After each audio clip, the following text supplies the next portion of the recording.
Hi, everyone, and welcome to Val Talks Pets, the forum for pet parents and enthusiasts alike. Having been in the pet industry for almost 10 years now, I am going to share with you issues and questions that arise as I work with pet parents on a day-to-day basis.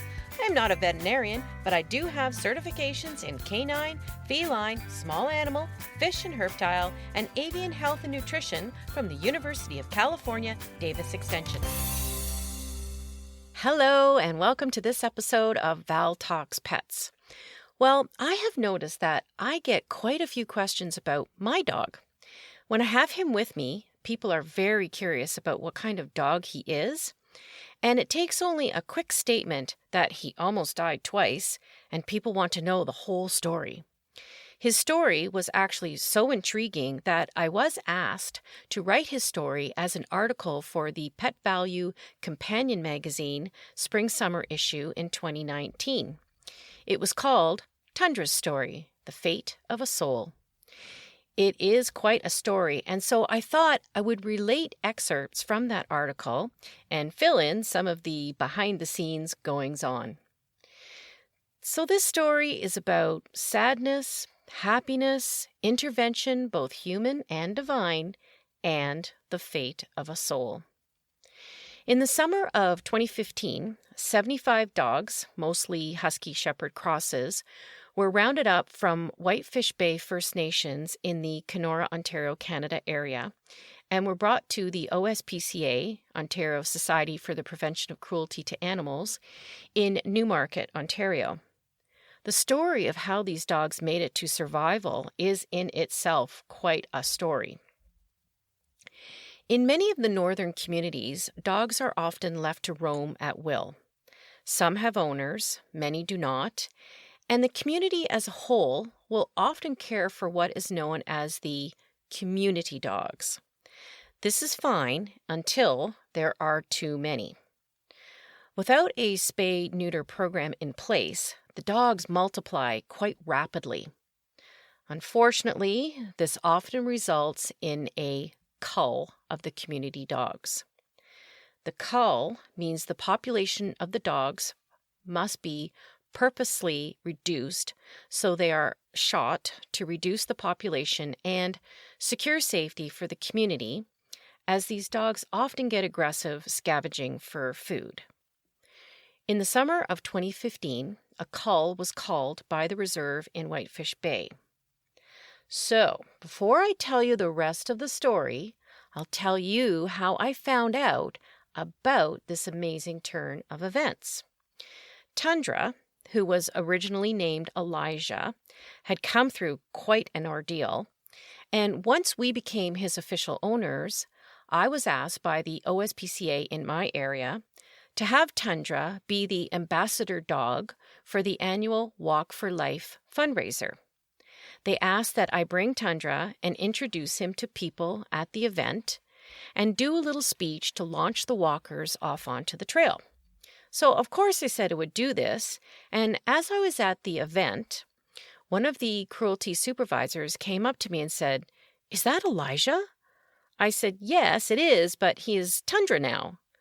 So he said that he was part of the prep team for what you will hear about shortly, and he knew several officers and attendants that were involved in the rescue of Tundra's particular group of community dogs. He asked me if I knew the whole story, so this is what he related to me. The community had, as I said, called for a cull of the community dogs. However, things took a very different direction when a boy going to school observed that one of the community dogs had morphed into an old woman before his eyes and then vanished back into the pack. This boy promptly went to one of the elders and related his experience. The elder proclaimed that this pack of dogs contained spirit dogs, and the cull would not take place. Having been granted a reprieve, the community still, however, had to deal with the overpopulation and, in a somewhat unprecedented fashion, enlisted the help of the OSPCA.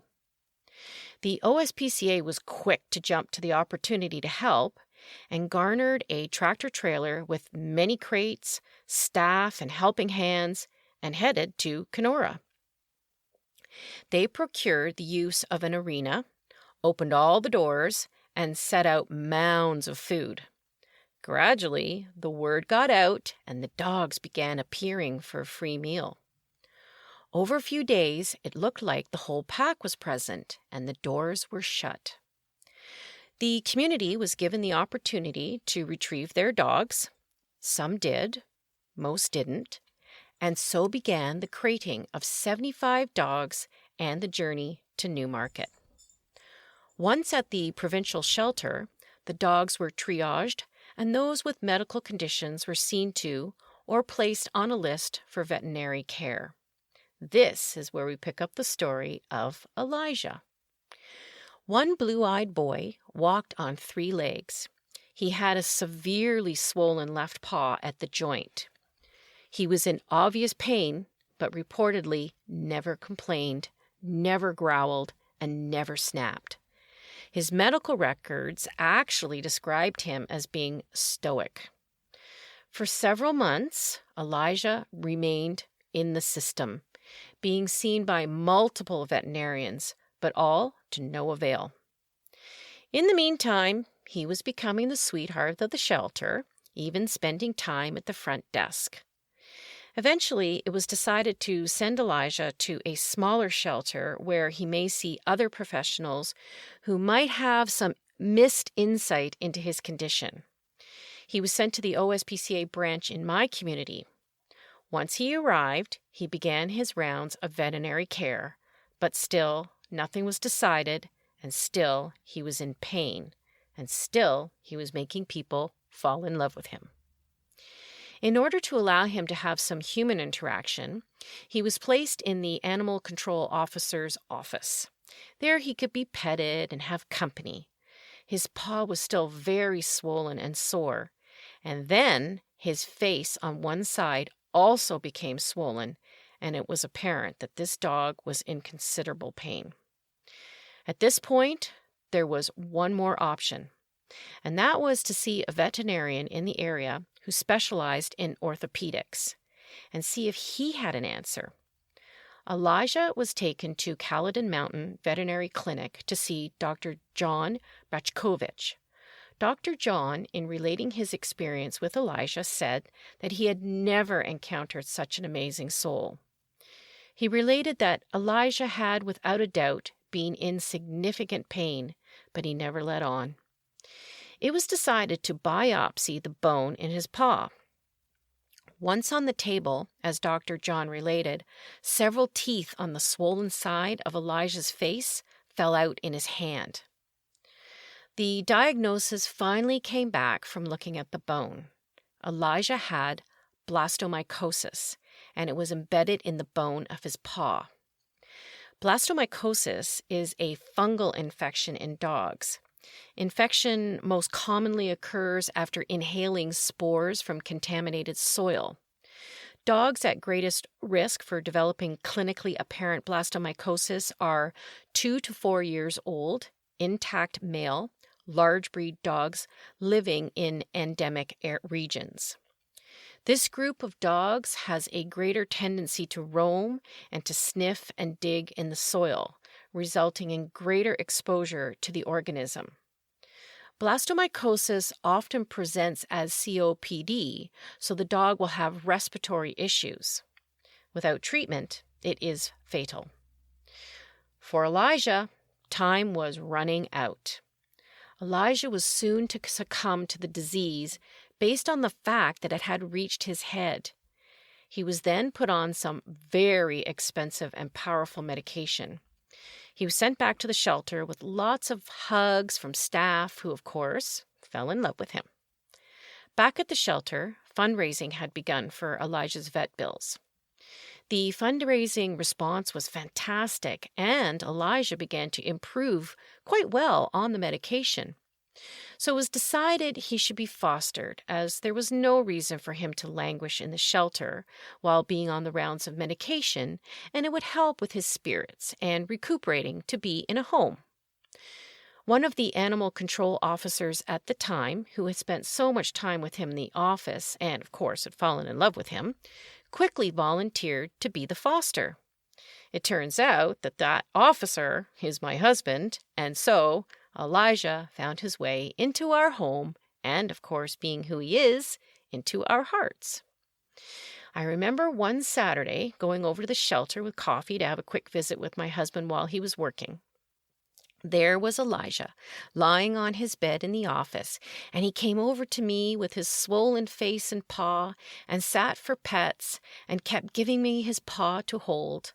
I remember thinking what a big dog he was. Of course, now I don't even really notice that anymore. So I had met him before we fostered, and I asked questions about what was going on with his health. Elijah had just had the biopsy on his paw done when I met him, and he had just started the medication. It was actually only a few days later that my husband said he would foster him. So when my husband said we were going to foster him, I said that would be fine, but he had to be able to get along with the cats. They were there first, after all. We agreed that we would give it a good go. I'm not faint of heart when it comes to introducing a new animal to another, so I wasn't going to throw in the towel quickly. So the day that Elijah was to come home, it turned out that my husband had a call to attend to, so I headed to the shelter. They gave me a huge crate, a great blanket that he had been using, food, and bowls. I loaded all this into the vehicle and Elijah, and off we went. So, for safety, I pulled into the garage and shut the door so I could get him out. He still limped very badly. Well, I encountered something I didn't expect because he was very scared of going up the stairs. After some major encouragement, he managed up the stairs, and then once upstairs, with the matter of a blink of an eye, he went into the kitchen, took a chicken carcass out of the compost, ate it, peed on my plants, and then jumped on the couch and snuggled in. I stood there absolutely gobsmacked. What just happened? Well, then came the cats. Out they came to see what was going on and stopped dead in their tracks seeing this interloper on the couch. Rory, the handful, attempted to check Elijah out, and I thought, oh God, what is going to happen?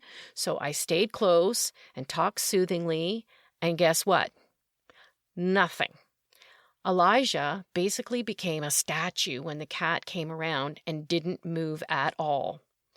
The cats checked him out, smelled him, and he never moved an inch. Well, going back to my conversation at the Walk for Life event, the officer that filled me in on the whole story also told me that there are a lot of feral cats out in the community where the 75 dogs came from, so they learned very quickly that cats have sharp claws and teeth. Stay away. This worked out very well, as the cats learned that Elijah was not going to hurt them, and became very used to him being around very quickly. Rory and Tundra are best pals, and Tundra gives Esme the respect she deserves as a senior cat. Well, that first day for Elijah had him asleep on the couch for the next 24 hours. There was still snow outside, so when we took him out, he rolled in the snow and looked so happy. He would come back in and snuggle on the couch and go sound asleep. So for the first bit, we put him in the crate given to us as we didn't know what he would do alone.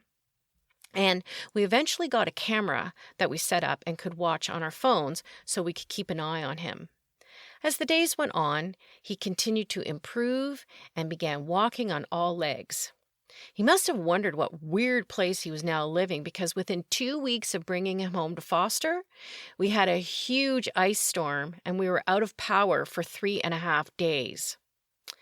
Spring finally came, and I was to take him to the vet for his checkup.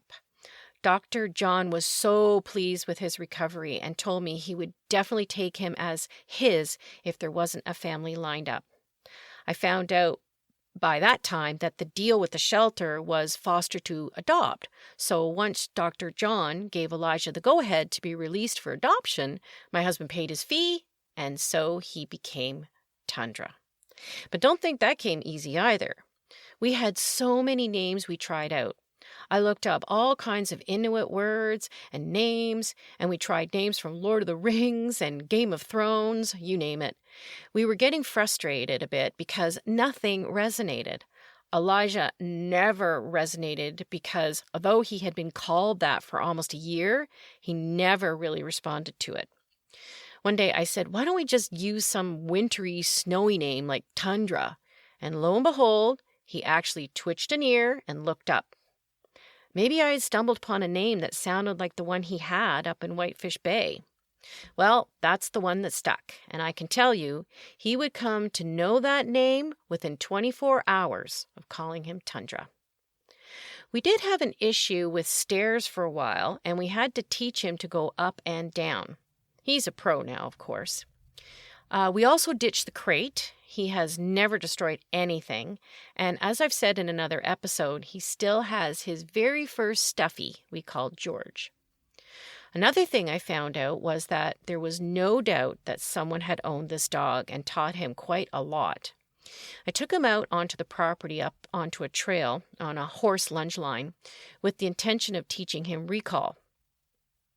I let him out about 15 feet on the line. He was smelling around, and I called his name, whistled, and then I was going to pull in the line to teach him to come. Well, didn't he just whip around, come straight to me, and sit down in front of me? I was just, what? Well, obviously, you know this. And other things started coming back to him. He knew lie down, sit, give a paw. He walks right beside me on any given road with a loose leash. He's amazing. We also gradually moved the cat food back to the kitchen, and he never eats it. I also learned that when he gives his paw over and over, he is feeling anxious. So this is what he was doing when I met him at the shelter. He only does this now at the vet. Now, not everything was perfect. When we first had him in our home on 2 occasions, he did the same reaction where he ducked when someone reached around for their wallet, and the other occasion was for a phone. He doesn't do this anymore, but we knew it was an obvious reaction to being hit or something. He is also not a fan of the hose and keeps a healthy distance when I am watering. In the community, they often use hoses to scare off the community dogs, so I'm pretty sure that's where that behavior came from. In the last several years, Tundra has only had 1 relapse of his blastomycosis. I keep his immune system well boosted, and Dr. John was fully supportive of supplements to do just that. Olive leaf powder is a miracle. It keeps the immune system boosted and it targets yeast specifically. Perfect for blastomycosis. So Tundra's life was saved twice. He went on quite a journey, almost having died 2 times. And I always remember that day when he first came home and promptly jumped on the couch and got comfy. I looked into his eyes and I thought, what an old soul this dog has in a young dog's body. I didn't know the original story about the spirit dogs at the time. Someone loved this dog at one time. Someone spent a lot of time with him, teaching him many things. Somehow he was separated from that person and became a community dog. Tundra came through an amazing journey, and he has enriched our lives tenfold.